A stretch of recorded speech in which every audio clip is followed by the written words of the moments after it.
হবে আর এর মানটা যা আছে তাই, আর হচ্ছে দ্বিতীয় ক্ষেত্রে সময় কত বছর?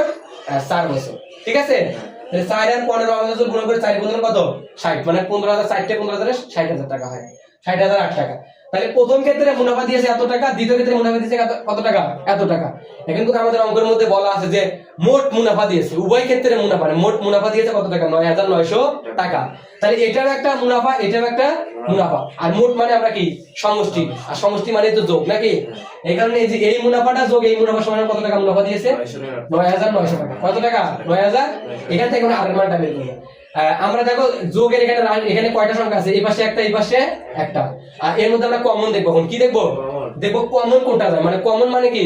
যেটা দুই পাশেই থাকবে, দুই পাশে সেটা কমন নিতে। আবার কমন সবসময় সর্বনিম্নটা নিতে, এটা তো বলছি আগে। কমন সবসময় সর্বনিম্নটা নিতে হয়।